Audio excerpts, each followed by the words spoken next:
Hello student, today I am going to teach you history chapter 3 the Delhi Sultanate।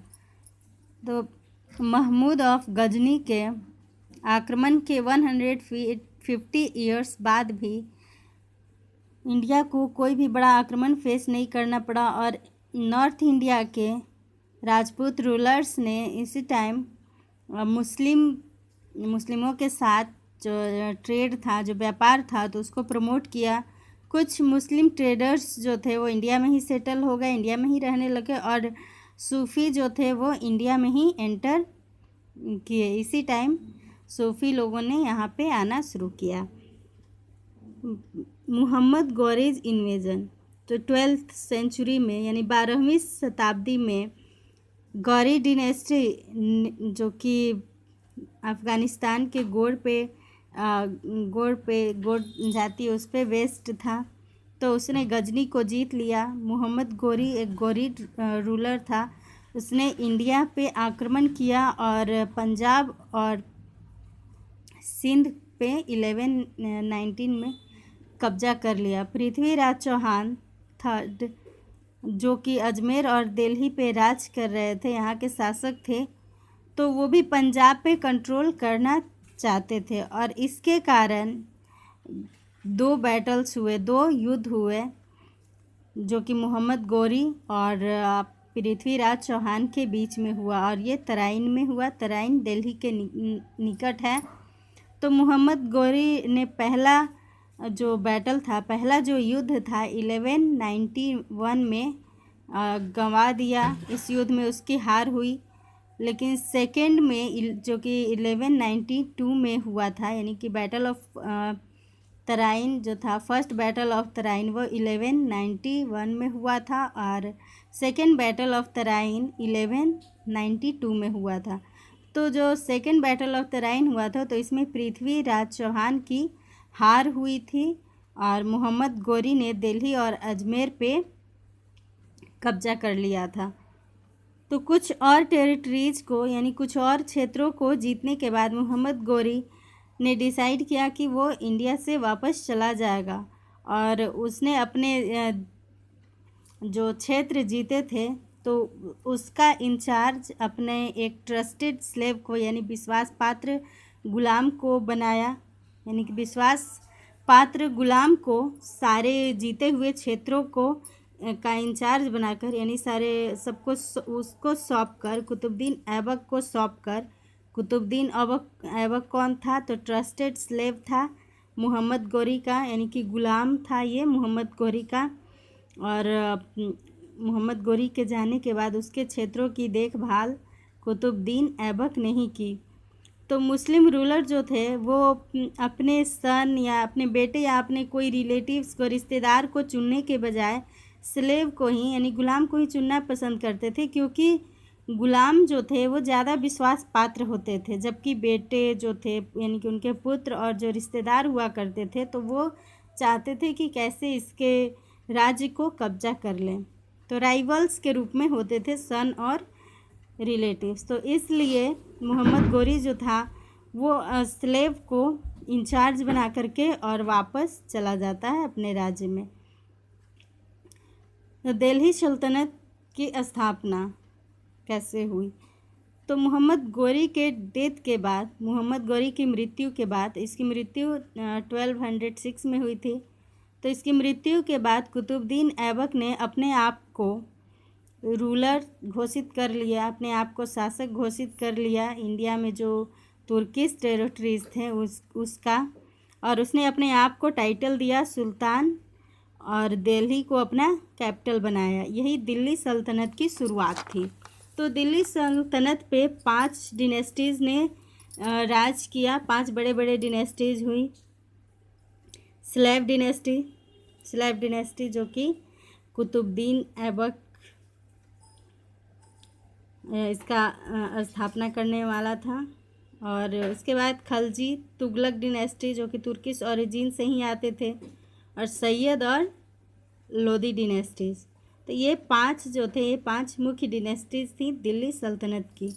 Delhi as a capital, तो Delhi capital के रूप में जो दिल्ली सल्तनत के जो रूलर्स थे उन्होंने दिल्ली को ही अपना कैपिटल बनाया था। तो दिल्ली का इसका नाम था, पुराना नाम। और ये पॉसिबली शायद ये संभव है कि हो सकता है ये तोमरस के द्वारा 736 में बनाया गया हो। विशाल देव एक चौहान रूलर थे 12th सेंचुरी के, तो उन्होंने इस सिटी को तोमरस से कैप्चर कर लिया था, तोमरस से छीन लिया था।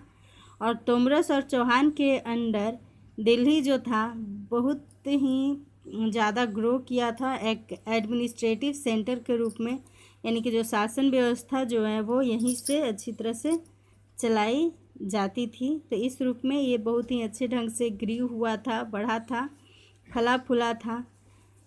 तो जो दिल्ली का जो स्ट्रेटेजिक लोकेशन था, इसके कारण अधिकांश जो सुल्तान थे उन्होंने इसी को अपना कैपिटल बनाया। वह सोर्स ऑफ इंफॉर्मेशन, यानी इन सब के बारे में हमें कहाँ से पता चलता है। तो हिस्टोरियन जो हैं इन सब के बारे में, यानी दिल्ली सल्तनत के बारे में टू सोर्स मटेरियल से पता करते हैं। जैसे पहला है आर्कियोलॉजिकल सोर्स मटेरियल और दूसरा है लिटरेरी सोर्स मटेरियल। तो आर्कियोलॉजिकल सोर्स मटेरियल में क्या आते हैं, तो इसमें बिल्डिंग्स आती हैं, जैसे कि फोर्ट हो गया, टॉम्ब हो गया और प्लेसेज ऑफ वर्शिप हो गए। और आर्टिकल्स आते हैं। आर्टिकल्स में क्या, यानी कि जो उपकरण हैं, आर्टिकल्स का मतलब, तो वीपन्स आते हैं, हथियार, टूल्स, यानी कि जो छोटे मोटे जो औजार होते हैं वो, क्वाइंस यानी सिक्के, क्लोथ्स कपड़े, ऑर्नामेंट यानी आभूषण। तो ये सारी चीज़ें जो हैं वो आर्कियोलॉजिकल सोर्स मटेरियल है। ये आर्कियोलॉजिकल सोर्स मटेरियल होता क्या है, तो जो भी चीज़ें हमें या तो पहले बहुत उस टाइम की बनी हुई जो चीज़ें हैं वो अभी हैं, जैसे फोर्ट, किले हैं, कई किले हैं, कई मकबरे हैं। जैसे दिल्ली का लाल किला जो है ये तो मुग़ल काल में बनाया गया था, लेकिन ये भी मुग़ल काल का ये आर्कियोलॉजिकल रिसोर्स है। तो इस टाइम भी कई सारी चीज़ें जो हैं वो बनाई गई थी। जैसे कुतुब मीनार है, तो कुतुब मीनार से हमें ये क्या है, एक आर्कियोलॉजिकल रिसोर्स है। ये है टॉम्ब, इल्तुतमिश का टॉम्ब है, ये भी कुछ है।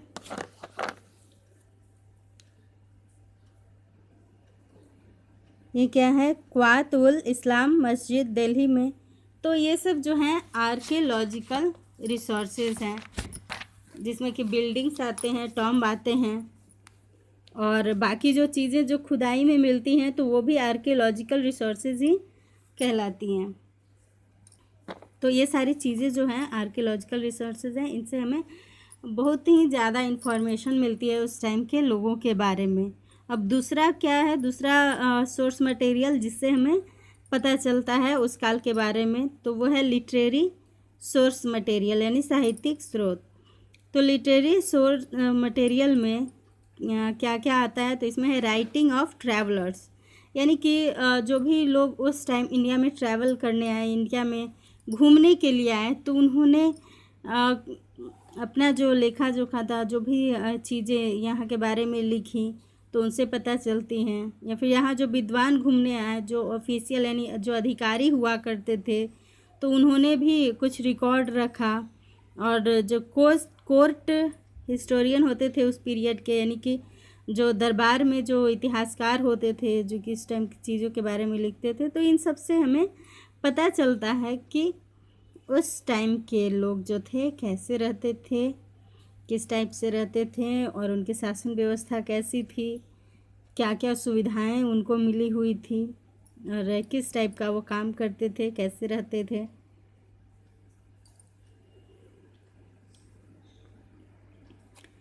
तो कोर्ट के पास ही जो दरबार होता था उसके पास ही जो ऑथर्स जो थे, लेखक जो थे, वो अर्बन एडमिनिस्ट्रेटिव सेंटर के में जो लाइफ था तो उसके बारे में लिखते थे। वो अधिकांश जो थे वो अर्बन यानी कि शहरी लाइफ के बारे में ही लिखते थे कि शहर में लोग कैसे रहते थे, और वो रूरल लाइफ के बारे में, यानी जो ग्रामीण जो क्षेत्र था, ग्रामीण जो जीवन था, उसके बारे में बहुत कम ही लिखते थे, नहीं के बराबर।